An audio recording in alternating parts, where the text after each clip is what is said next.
Hi everyone, thanks for coming out tonight.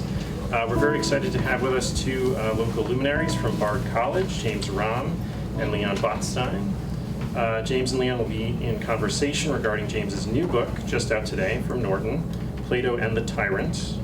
We'll have time for a Q&A after, and then I'm sure James would be happy to sign books, which are for sale for you back here. James Romm is the James H. Ottaway Jr. Professor of Classics at Bard College and editor of the Ancient Lives Biography series from Yale University Press. He is the author of several other studies of Greek and Roman history, and his reviews and essays appear regularly in the Wall Street Journal and the New York Review of Books.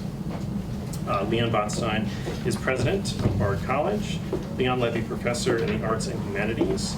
He is the music director and principal conductor of the American Symphony Orchestra, founder and music director of the Orchestra Now, artistic co-director of Bard Summerscape and the Bard Music Festival, and principal guest conductor of the Jerusalem Symphony Orchestra, where he has served as music director from 2003 to 2011.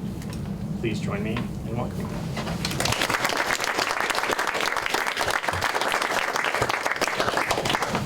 Thank you.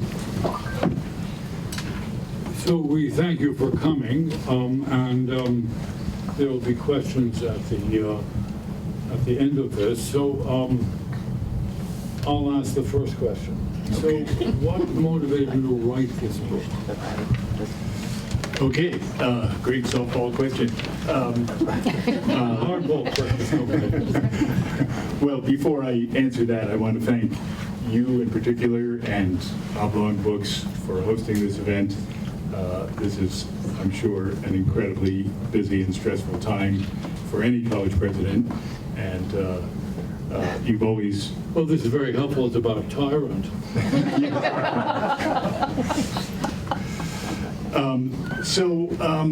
You know, when I came across the story of Plato in Syracuse and realized this is not a story that has really ever been told well, in fact, it's hardly been told at all, I thought, wow, I really have to understand this story. And partly the fact that it hasn't been told much is due to the fact that it's based in a set of letters that I think are by Plato, but some people think not. And so they've been sort of shunted to the side. But they tell the story in Plato's own words. And it's really the only time that we hear Plato speak in his own voice, and we see inside his thinking. Yeah, so one of the things that's interesting about it is you start the book out by describing your own undergraduate experience and also graduate experience being enamored of the Republic as a book, and that we teach it, we have taught it as part of our great book sequence at Bard for years. And there's a public misunderstanding about why we teach the book, because many people think colleges assign books because they believe in the content. You told me that we're pushing a content. And the reason we teach the Republic is because it's so complicated to figure out what Plato really thinks. And he makes it extremely hard. It's not a prose, it is a prose book of conversations which don't always get completed, and they go in different directions. And as you point out, one of the great virtues of the book is that it makes a case for the long gestation of the book by Plato. It wasn't written in one sitting. And that the book we teach because there are no clear answers. There are people who believe, as you did as an undergraduate, that there's an argument for a philosopher king, or a philosopher who becomes a king, or a king who becomes a philosopher, right? That it describes the ideal state. And there are others who think this is a provocation about how difficult it is, as you point out at the end of the book, when he writes the laws, that he has a second idea of a state, which is a little bit different. But the reason the book is read is because it's so provocative about the basic issues of justice, the individual and the state. And one of the things I learned from the book is that the more we tolerate living under a tyrant, the more we begin to resemble that tyrant. That just not liking it is different from living under it and adjusting to it. But the book is provocative about the fundamental questions of justice and the individual and who should rule, and their oddities in the books and inconsistency in the book. So it's a philosophical provocation to think about what the right form of the state. One thing I want to ask you is, not because we're pushing a kind of enlightened despotism of some kind. The other thing is that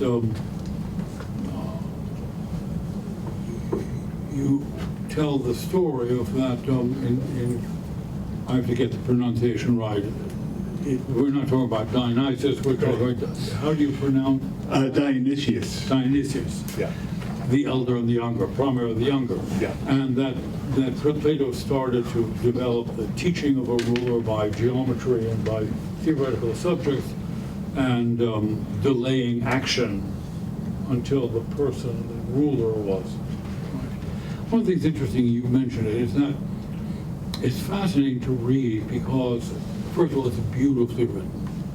Beautifully written. You think this is a book about Plato and Syracuse and the tyrants, and it could be really dull. It isn't. It's a page turner, and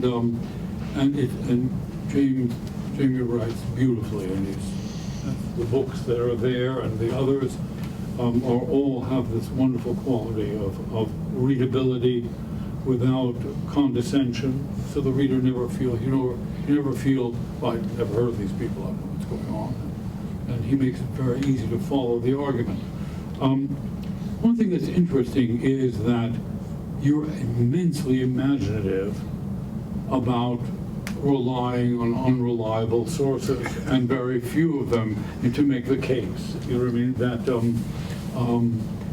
the imagination you show in weaving a narrative. How do you deal, I mean, you're very fair in pointing out all the people who don't believe that these letters, or many of them, are written by Plato, and therefore they might be discounted. And there's a long history of discounting them. And how do you get around the unease that you're dealing with documents that are either forged, and you have very clever arguments of why it can't be a forgery, because of what's left in and what's left out. How do you deal with these kind of documents? Yeah, so it's a very tricky question. So the 5 letters of Plato, there are 13 letters preserved under Plato's name. At least one of them is not by Plato, and the others have come under various degrees of suspicion. And I use 5 of them as authentic writings of Plato and draw on them extensively. So, there can never be proof of authenticity. You can't prove that Plato wrote the Republic, right? There's no empirical evidence that he did. We can't find his signature on there somewhere. Ultimately, it's going to be a judgment call. I've looked into this very deeply. I've read almost everything that can be found, and I found the letters utterly persuasive because they show that the author has a tremendous amount at stake. So there's an interesting op-ed piece in the New York Times some months ago, not an op-ed piece, but a kind of a contest where the Times took a short story by Curtis Sittenfeld and a short story generated by AI, and they tried, and they asked a panel of readers to try to determine which was which. And the readers all came up with a single criterion: there has to be something at stake. The AI story didn't have that, the feeling that there was something vital at stake. And to me, the letters have that.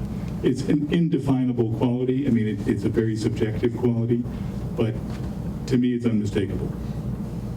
So I decided early on that just as in a courtroom, a document or a piece of evidence is either in or it's out. You can't say it's in, but don't treat it terribly seriously because we're not sure, right? If the judge admits it, it's valid evidence, or if not, it's excluded. So I chose to admit these 5 letters and just take them for all they're worth. So as an amateur classicist, I have no standing to make an evaluation because, as you point out in the book, they're real close examinations of style, vocabulary, references, and you even point out some Greek words which are unique in these letters, and disputes about meaning. There's a wonderful section on the word stasis and its use in Greek, and which is about factionalism and Plato's aversion to violence and to the disintegration of political systems through this kind of tension between factions. But let me ask you, so the story, I don't want to steal the story is totally fascinating, is that Plato, like many scholars with their own schools, and we have this academy and so on, especially they talk about politics and justice, they'd like to get in the thick of things, right? Academics are the most often frustrated people because they have authority on some level, but no responsibility. They haven't tried to govern anything. And we see this today in the struggle between an American tyrant and the American universities. And the academics are largely outgunned by the people in power. So one interesting thing is to become, a player in a political process. So the book really is about 3 people: Dionysius, the elder, right, the son, and Dion, right, who are close to their powerful people in Syracuse, and Plato gets involved with them, and so I can understand the impetus to be involved, and that involvement turns out not all to be pretty. So why don't you say a little bit about, we have this idealized view of Plato as a believer in a very elaborate metaphysical system of truth, which is different from the one we are used to accepting, the theory of forms and beauty and so forth. And so tell me what you discovered that shocked you about Plato the man. So yes, the 3 principles, as you mentioned, are the father and son, Dionysius the elder and the younger, 2 rulers of Syracuse, which at that time was the most powerful Greek state, bar none, more powerful than Athens and Sparta at that point. And Dion, who was, strangely, the brother-in-law to both the father and son. So it gets a little complicated genealogically, but let's just say he's a member of their family, but not in the bloodline. But didn't she get remarried to somebody else, and he had another child with her when he returned? Is that right? That's right. So he became a part of the family by marrying into it, i.e., he was not in the line of succession, but was the most effective, the most talented statesman among the whole crew. The family itself, the father and son and their blood relatives, were all drunks. they all had a taste for the wine bottle and or amphora, and that compromised their authority. Plato formed an instant bond with Dion as soon as he arrived in Syracuse, because Dion was the most serious, the most sober, the most philosophical. But why did these rulers want Plato there to begin with? So Plato arrived first at the invitation of Dion because he was visiting southern Italy, and Dion brought him into Syracuse, let's get Plato in here, and How did he get so famous? he was not terribly famous at that point. He was just sort of starting out, but I gather that he and Dion had already been in correspondence, or at least Dion knew something. There was already segments of the Republic in circulation, so Dion might have read that and had the sense that, this is someone I can really relate to, I can really vibe with. And What was Plato selling then? what was he selling them? So we don't know a lot about his interactions with the father, Dionysius the Elder. That was when Plato was 40, Dion was about 20. Plato came back 20 years later in the time of the son, and then came back a third time to visit the son. So most of the book is spent on Plato's relations with the son, Dionysius the Younger. And I believe Plato really thought he could educate this man and make him a more philosophical ruler. So I read your book a little differently, since we have students here as well. There was all teachers, they're those students you think are just terrific, and they don't always turn out that well. And then there are the students who are hopeless, right? You think there's nothing can be done. Dynasty the Younger sounds like in the middle. Yeah. Yeah. There was hope for him as a student. He wanted to be educated. He reached out to Plato himself, but he was a drunk, for one thing, and he'd been brought up in a very weird way. According to a Life of Dion by Plutarch, he was kept segregated from smart people and people who might give him ideas about overthrowing his father. Now, how many years is Plutarch's Life of Dion separated from the actual events? By centuries. So I'm going to be a skeptic. So, the game of telephone. Right. We play the telephone in one room. The end of the game of telephone may bear very little resemblance to what was said initially, right? Yeah. Do you know what I'm talking about? Of course. Yeah. Yeah. No, Plutarch has to be taken with a grain of salt, and I do take him with a grain of salt. But Plutarch was reading primary sources that we no longer have. We know that there were historians of Sicily, a man named Timaeus, a man named Philistus, who wrote widely admired histories, compared with Thucydides by the Greeks. And these have totally perished. But Plutarch had access to them. They were both more or less contemporaneous with the events that they describe. Yeah, but that puts you in the speculative. You're relying on sources that have disappeared and then retold to someone. How many years later? 500.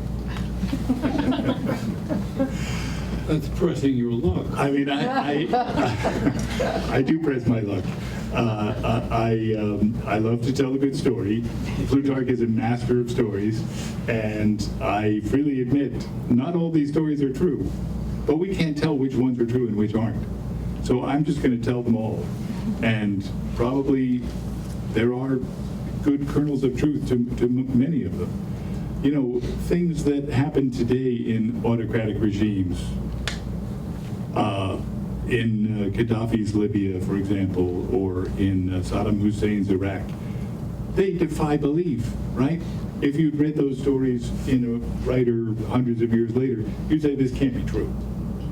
Yeah, I mean, take Putin, right? So we describe Putin, and then we talk about Ivan the Terrible, hundreds and hundreds of years earlier.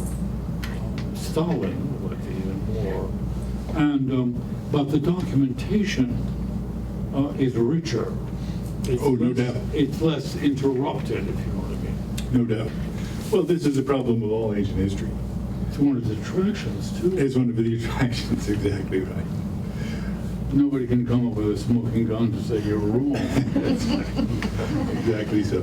There's a classicist who appears here who changed his mind. There's several of these with time, and so that favors your approach. And describe Plato gets caught in the middle. He gets under house arrest. and he has to escape. There's a kind of thriller quality to this, and he fears for his life. He should fear for his life. And then the other thing is that toward the end of his life, what's the impact of this terribly violent and wildly unsuccessful effort? What was his project in teaching in relation to Dion and Dynasty the Younger? Was to make them what kind of ruler, in your opinion? So Plato distinguished between a king and a tyrant based on obedience to law. Basically, do you subscribe to a code of laws, or are you ruling arbitrarily? So for one thing, he wanted to make Dionysius just put himself under the rule of law, become a constitutional ruler. But also, isn't there some effort to teach the ruler ethics? Yeah. Think about, philosophically, about the distinction between right and wrong, and using, presumably, one's reason as opposed to kinds of, because in the Republic he takes a real shot at Hesiod and Homer and the mythologies, although then he brings his own in. And so there's an odd relation to religion, to a kind of revealed, not totally rational religion. How do you explain that shift? That you seem to describe the transformation of Plato that you can read into the Republic. I mean, I see the Republic as a semi-religious text. I mean, the transcendent leap that a philosopher makes into the realm of the forms to be able to get outside the cave, right? Where most of us are familiar with the cave allegory, in which all of reality that we see around us is illusory and deceptive, and philosophy can lead us out of that realm, the physical world, and we can perceive essence, right? The forms, as Plato called them, these eternal, perfect entities. And the way in which that leap is described in the cave passage, the sun being the form of the good that gives goodness to everything, is a religious experience.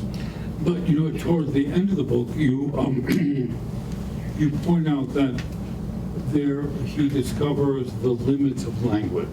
Yeah. Right.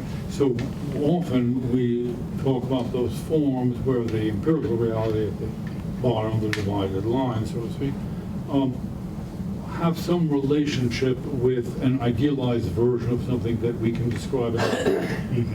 But it was fascinating. In the end of the book, you make a turn to some concept of beauty that is not linguistic, some intuitive understanding that the philosopher has, which is not contained by language. Well, this is all an explication of what's in the seventh letter. So the seventh letter, the longest of the five, has a long philosophic excursus in the middle of it, that where Plato essentially says, I've never written down my most essential teachings, and no one could write them down because they can't be described in language. And that blows people's minds, right? Well, why have I been reading all these dialogues if he didn't write down the things he most believed in?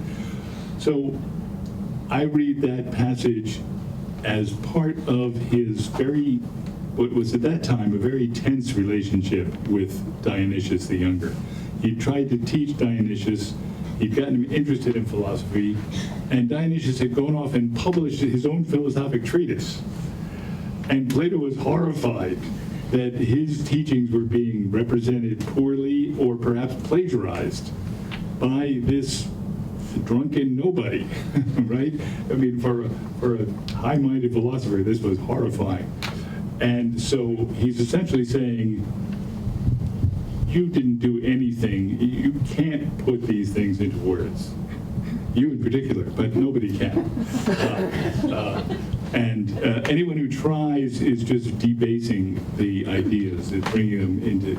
So he wants to dismiss someone who would really become a rival in this weird relationship. The way this relationship evolved was very peculiar.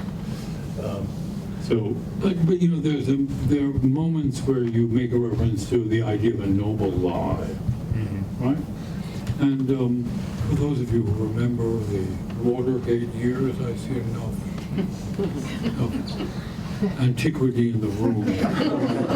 For those who are not ancient, there was one of the conspirators a guy named Jed Magruder, and in a congressional hearing, somebody asked him, why he lied and all that, and he blamed his philosophy professor at Dartmouth. It was a great, it fascinated me, because all of us know that we teach, right? And it's not clear that the people who are in the classroom are taking from the teaching what we would regard as what we meant. That's our failure as teachers, right? But the idea that he blamed his philosophy professor. So what you're saying is Dionysius the Younger, right? Plato saw this guy sat in my class and got it all wrong, right? Yeah. Right, and is now publishing my ideas under his name and probably distorting it. He doesn't say for sure the content. He says, I haven't read it myself. That's a very effective put down, right? He has a book, but I haven't read it. But I assume that he would have found the ideas perverted or misrepresented. And apparently other people were also, he regarded as rivals, because he talks about a group of people when he launches into this excursus. He says there are many people who are publishing the wrong stuff, and they should stop because you can't put this stuff into words. In this description of the ideal state that was constructed in the middle of the Republic by Plato, there is this famous, it always arouses consternation among students, the critique of the arts, poetry, and myth. I mean, get back to Homer. But then he has his own myth about life after death and some reincarnation. And how do you explain the transition? Because you make a very good argument that one has to figure out how this all works. The beginning of the book, and in the center of the book, the cave and the divided line, then the myth of and all that. So explain how the religion and the mysticism, I would call it, which is supralinguistic. I mean, it goes to your thought that you can't really describe this. What is the political involvement, which is full of violence and intrigue and an awful lot of speculation about is it real sex or platonic sex, with varying potential partners, but how does the experience of immersing himself in politics, which damaged his reputation? Oh, yes. No, that's clear. I mean, the tone of the letters, especially the seventh letter, by the way, the seventh letter is accepted by the majority of scholars, so I'm not far out on a limb here. With a couple of the others I am, but the seventh letter, which is the vast majority of my evidence, is really widely accepted as Plato's own writing. The seventh letter makes clear that he felt attacked by his contemporaries, mistrusted, that his motives for going to Syracuse were thought poorly of, that he was thought to have been taking money from Dionysius, which it's quite possible that he was, and was enjoying high life there, the feasting and the banquets. So he had a lot to answer for. And then, of course, the catastrophe that resulted, in part from his intervention.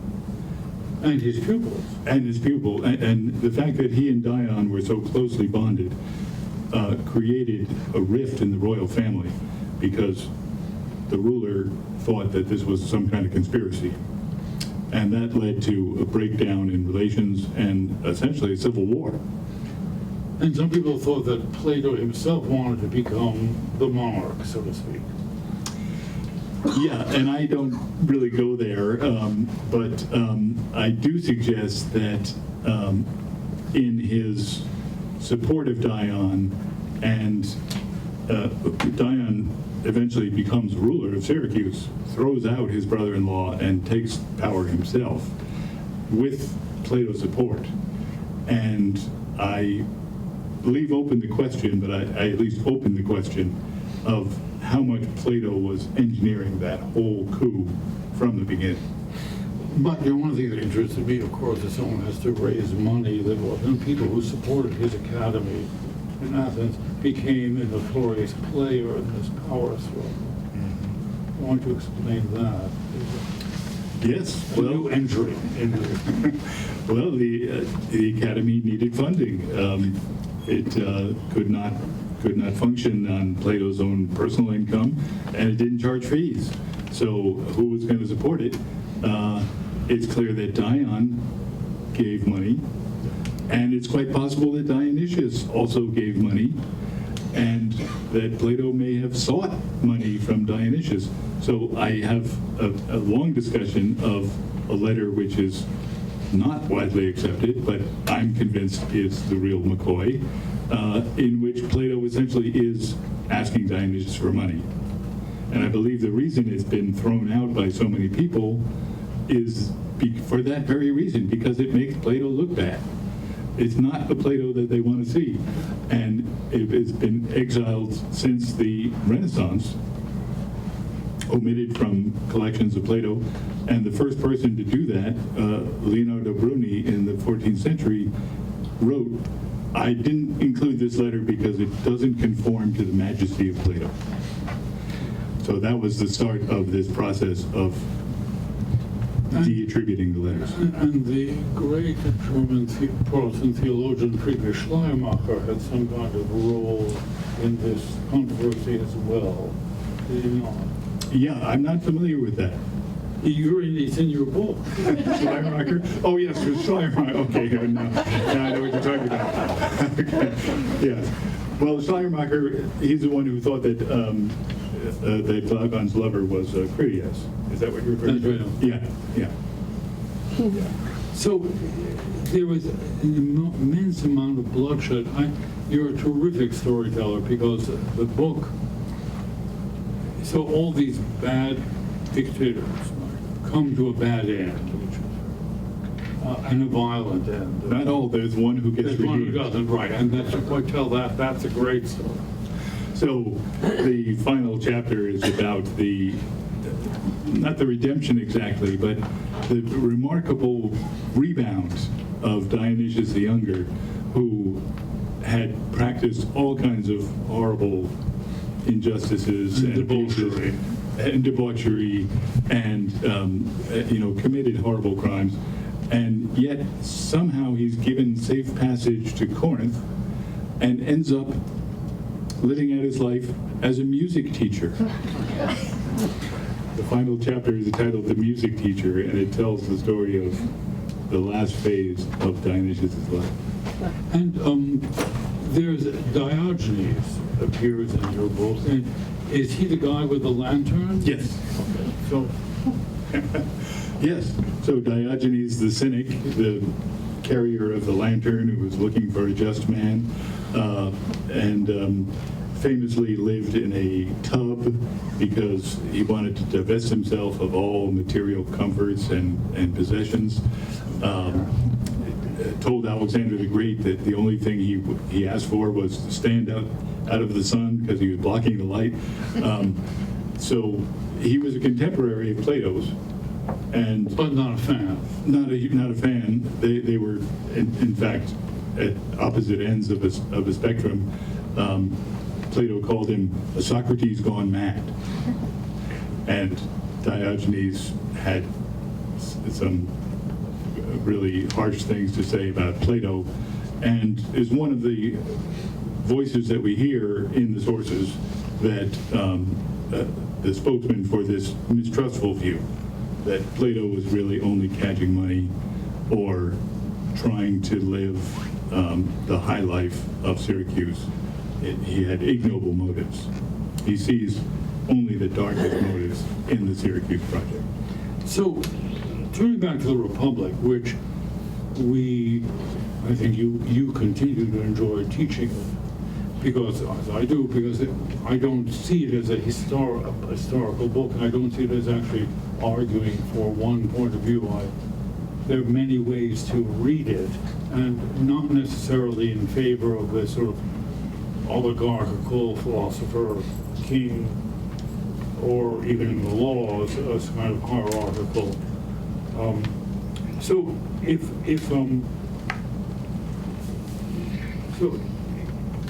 speak a little bit while writing it, what insight you got about tyrants and the ambition of intellectuals and philosophers to insert themselves in practical politics. And I'm trying to think, are there any successful examples? I mean, this Voltaire went to see Catherine the Great. I'm trying to think. Well, there's Aristotle and Alexander the Great. And one could argue that was a success. I don't know for sure that one can find any traces of Aristotelian philosophy in Alexander's career, but it might have been much worse if not for Aristotle. I don't know. And then there's Seneca and Nero, which, as you know, I've also written about in another book, and that was a dismal failure. Yes. So if you had to send an intellectual and philosopher to Donald Trump. Yeah, I think it would be an exercise in futility. Yes, I'm saying, are there examples? In other words, what interests me about the book is that you make a very strong case for the frustration of a brilliant mind and writer. Yeah. The imagination of these dialogues are incredible, and you get a sense of not only the Republic but the other dialogues.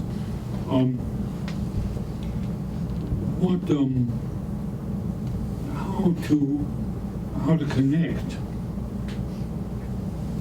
philosophical thought about justice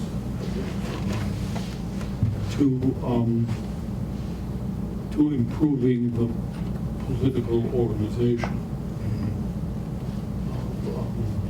But we teach the Republic because it forces people to think about these issues. It doesn't give them answers. Right.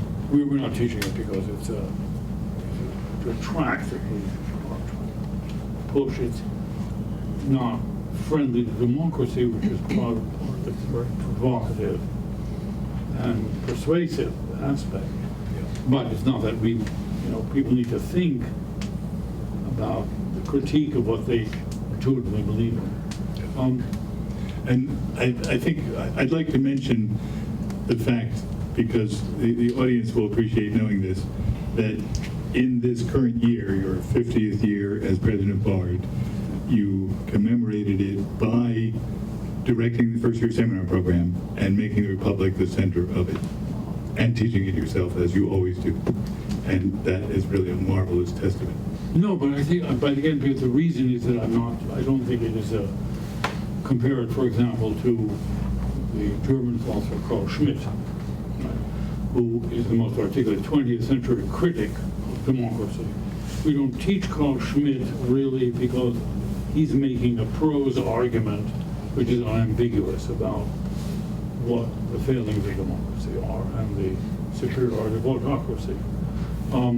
I don't find that in Plato, actually. There is. But tell you a little bit about Plato's brothers. So there's a brilliant part in this book which explicates the context of the opening of the Republic, which takes place in the Tyrant. So say a little bit about that. Okay, and then I think we should pass on to question and answer. But yeah, so the book has 3 chapters that are not narrative of Plato and Syracuse, but simply explorations of the Republic.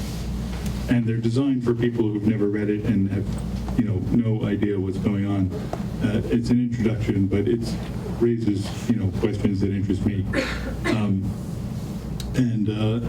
So it examines the point that the two principal students of Socrates, the ones whom he engages in this project of building the ideal state, are Plato's brothers, his two older brothers. And it's the only dialogue in which Plato used his own family members as principals in the conversation.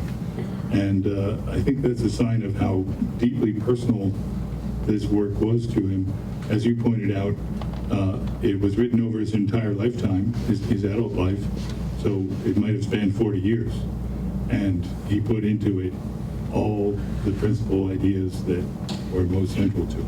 But I found brilliant your relationship to the 30 Tyrants. So say something about that, because it's a kind of chronological mishmash, which he does intentionally. So say something about that. Yeah, well, I don't want to get too deep in because we want to leave time for Q&A. But the first group of people that Socrates meets on this night when the Republic takes place are people who were victims of a terrible purge, terrible reign of terror that had happened when Plato was about 24. He's writing Republic many years later, and the Republic takes place many years before this reign of terror. So the people who are about to be killed, who are going to be killed, are Socrates, the first people that Socrates meets, and they meet him in a place in which the principal battle took place between the forces of democracy and autocracy, the junta that had taken over Athens. So I think that staging tells us that that's really what this work is going to be about. It's going to be about the battle between freedom and autocracy and what happens when true tyrants, the 30 tyrants that they were called, get control of power. So maybe with that we should look to the audience and see if there are any questions or comments. Classics is a wonderful field to be an amateur in. And you have to have people like Jamie Romm who know how to write for the general reader without sacrificing the unbelievable impressive command of the material. Thank you. That's a great tribute. And elegant. I have a question. Okay, Yeah, go ahead. In our Greek class this year, we've talked a bit about sort of reading. We read the Euthyphro and reading both Socrates' and Plato's sort of perspective in that, and trying to figure out like who is really speaking, like Plato or Socrates the character, or Socrates like the actual person. So I'm wondering what you noticed in reading these letters written by Plato, the differences between that and like reading a dialogue where Socrates is also like a character in the narrative. That's a great question. Yeah, Plato never impersonates himself in his dialogue. He never appears in his own person. He uses these masks, Socrates being the principal one. But he's never just speaking through Socrates, right? Socrates is a literary character, and he says things that I don't know whether Plato would agree with. When you read the letters, you hear the authentic voice, and you, especially in the seventh letter, you read his own excursus, his own explanation of his philosophy. And it has a lot in common with the Republic, but there are some differences. And but most institutions do, following the question of introduce Plato through the Euthyphro, the Apology, the Plato, the Phaedra. And what do classicists regard the Euthyphro as somehow those are real people? And is there a historical, or do we get closer to Socrates in those dialogues than we would, let's say, in the Republic? You know, I haven't looked into that a lot. I don't think we're close to Socrates in any of Plato's dialogues. You read Xenophon's Socratic dialogues, and they have a totally different flavor. They're much drier, much less witty. Socrates doesn't spin any myths the way he does in Platonic dialogues. So I think Plato's Socrates was really a literary creation. I wouldn't want to extrapolate from that to the historical figure. So who's more historical, Jesus or Socrates? Yeah, there's a hand. I'm definitely going to read your book. A long time ago, I was a philosophy major, and nobody talked about psyche, personality, even democracy versus tyranny in anything I heard anybody say about Plato. So I'm wondering about, I'm fascinated by how centuries ago the people said, I'm not going to deal with that, right? And then they didn't for centuries. And now you're dealing with it, and you're doing it that in a clearly appropriate moment, right? When we say, oh, not that again. And now what I'm reading and what I'm hearing and what you're saying is that the psychological aspects of philosophy are actually fundamental because they're all human beings. And the interest for me, because I'm not doing what you're doing, I'm doing something else, but it's like that. How do you feel this moment in relation to what you decided to write? That's my question. You mean this current political moment in our country?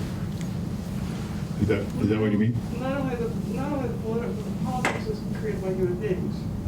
So the human understanding of where an idea like the forms comes from, and why it would have been important, so important as my problem with Plato was always that there was this abstraction up there floating around called the forms, right?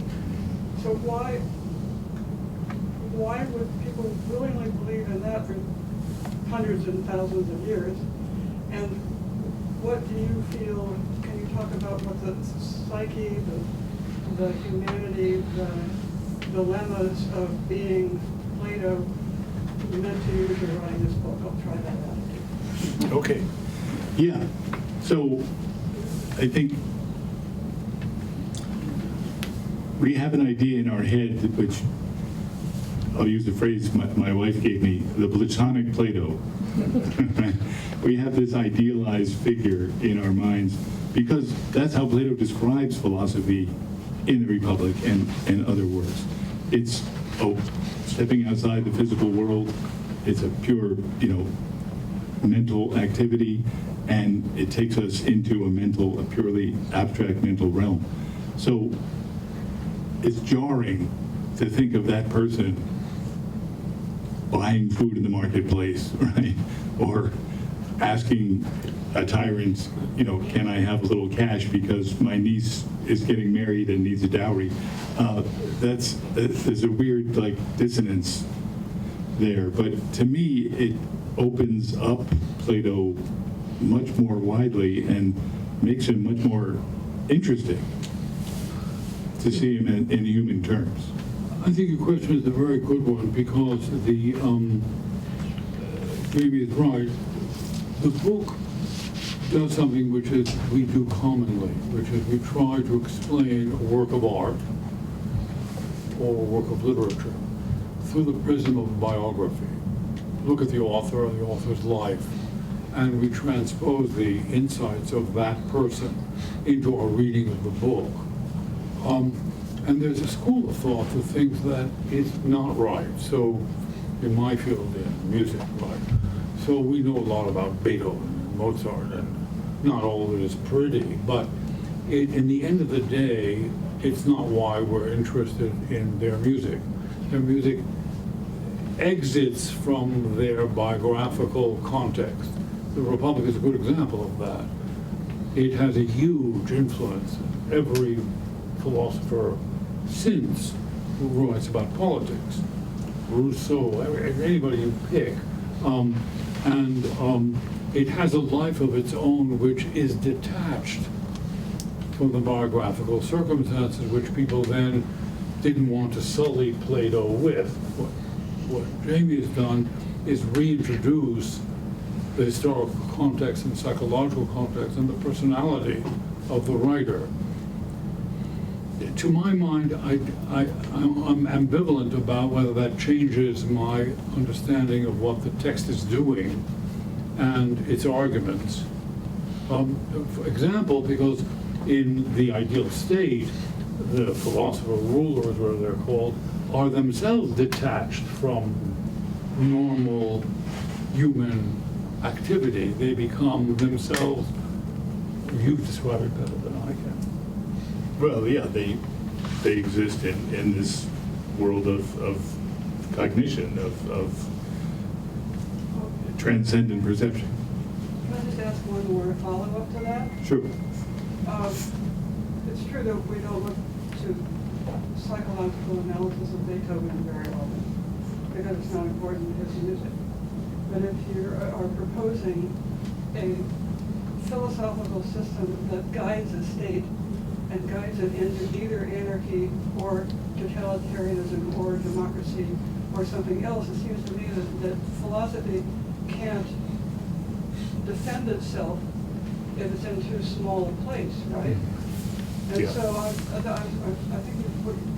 I said I time to read this book, but I think that in broadening it out this way to show the historical pressures and it feels familiar, right? You know, we're saying, oh yeah, I look on the news and guess what I see. So anyway, that's why. Yeah, but I think your question is an excellent one because, in my view, what recommends the Republic is that it shows how hard it is to construct a system that works. The nature of human society is so demanding and complex that these constructs of this ideal city are, on the one hand, slightly ironic because they're impractical and they're implausible. And I think that's intentional. The book, I don't think, makes an argument of an ideal system. You follow me? And Amy brings in the most powerful critics of Plato, especially after the Second World War, that see a link between Plato and the totalitarian systems in Russia and in Nazi Germany and fascism and so. And I'm not sure that's a persuasive argument because I don't think Plato is outsmarting his reader in order to put together, although some people are attracted by this notion of rational ethics that abhors violence. I mean, there's some kind of idealized belief in what we're capable of, but he makes it quite clear that this is not easy to do. And I think just, apropos of your question, one of the most interesting things in the letter, in the seventh letter, is that Plato says he went to Syracuse because he didn't want to be accused of being a mere logos. That is, an abstract argument. He didn't want people to think you talk the talk, but you don't walk the walk. So he had to, he felt pressure to do something practical after having formulated these theories about philosophy and governance. what's your view of Marcus Aurelius? Well, you and I will have that discussion another time. Maybe you have time for one more question. Can you talk more about the role of Eros in this period in history and this entanglement that Plato has in Syracuse? Okay, yes. So, Plato, as some of you know, was very interested in sexual attraction, Eros, and he wrote about it essentially in two dialogues, and in both of them, he transmutes it into a philosophic activity that having the hots for some other man, there's always men in his work, would enable both of you to reach upward toward the forms, toward... There's some women? Well, there's a woman who preaches the doctrine, but it's always, Plato always imagines it as two men. In one of these works, he says that he uses a word that almost rhymes, that sounds exactly like Dion, in a very prominent way, that people have interpreted as being a coded reference, that this is what Dion and I had, this kind of relationship. And we have a poem, so again, there's a controversy over authorship, and again, I think it's been biased against authenticity, but there's a poem attributed to Plato in which he says that Dion drove his soul mad with Eros. And that suggests that the two of them had not just a very close philosophic bond, but a romantic bond. Plato was unmarried his whole life, and as far as we know, this was his only real intimate relationship.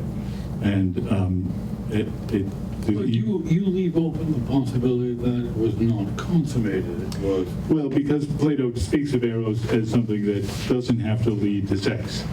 It can lead to philosophy instead. And, he The goes dream of every university. he goes into some detail about this, about, how you have to strain against the urge, you have to restrain yourself. And so there's a little bit of, maybe monasticism in there.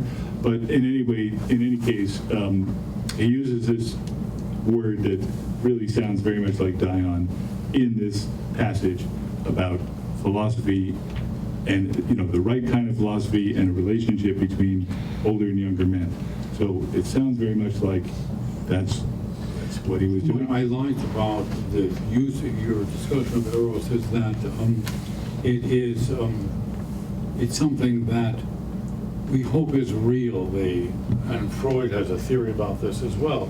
That you take the erotic, the sort of carnal part, and displace it into another realm of activity. There was one person in this room who recognizes there was a classicist at Harvard, John Finley. And there's a story told about him, which is legendary, that when he retired, there was a banquet thrown for him. And somebody asked him, what did he achieve in 40 years of teaching, or 50 years of teaching classics at Harvard?